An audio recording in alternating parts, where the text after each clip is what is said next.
पहला बाब मुलाकात। एतबार एक सादा दिल मेहनती नौजवान था जो एक छोटे से गांव में रहता था। वो अपने वालिदैन के साथ खेती बाड़ी करता और गांव के स्कूल में बच्चों को पढ़ाता था। इसकी जिंदगी सादा थी लेकिन वो हर लम्हे से खुश रहता था। एक दिन जब एतबार जंगल से लकड़ियां इकट्ठी करके वापस आ रहा था, इसने एक खूबसूरत लड़की को दरिया के किनारे बैठे देखा।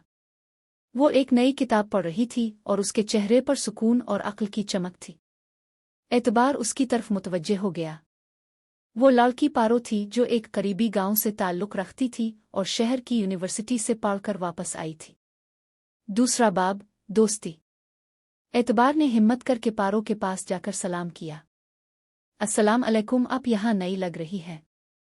पारो ने मुस्कुराते हुए जवाब दिया, वालेकुम अस्सलाम, जी हाँ, मैं यहाँ कुछ दिनों के लिए अपनी खाला के घर आया हूँ। दोनों की बातचीत शुरू हुई और वो हर रोज़ दरिया के किनारे मिलने लगे। एतबार पारो को गांव की सैर कराता, फूलों के बारे में बताता और पारो एतबार को नई किताबें पढ़ने को देती। दिन गुजरते गए और उनकी दोस्ती गहरी होती गई। तीसरा बाब मोहब्बत। एक शाम जब सूरज डूब रहा था और आसमान पर सुर्खी फैली हुई थी, एतबार ने पारो से कहा, पारो, तुम्हारे बगैर मेरी जिंदगी अधूरी लगती है। क्या तुम मेरी जिंदगी का हिस्सा बनोगी? पारो ने इसकी आंखों में देखा और मुस्करा दी। एतबार, तुम सच्चे हो और तुम्हारी मोहब्बत मेरी जिंदगी का सबसे खूबसूरत तोहफा है। चौथा बाब रुकावटें। लेकिन उनकी मोहब्बत को आजमाइशों का सामना करना पड़ा। पारो के वालिदैन ने शहर में एक अमीर लड़के से इसकी शादी तय कर दी थी। पारो बहुत परेशान हुई। एतबार ने हिम्मत नहीं हारी और पारो के वालिदैन से मिलने का फैसला किया।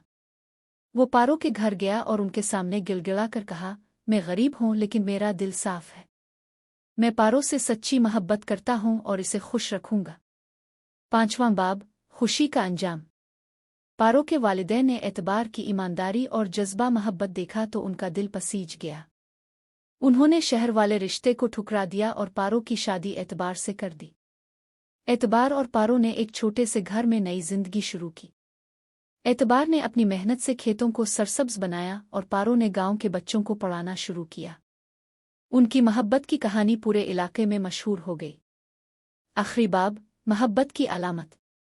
आज भी जब दरिया के किनारे शाम ढलती है तो लोग कहते हैं कि एतबार और पारो वहां बैठे हैं, एक दूसरे के हाथ थामे और मोहब्बत की कहानियां सुनाते हैं। मोहब्बत हमेशा सच्ची होती है, बस एतबार चाहिए।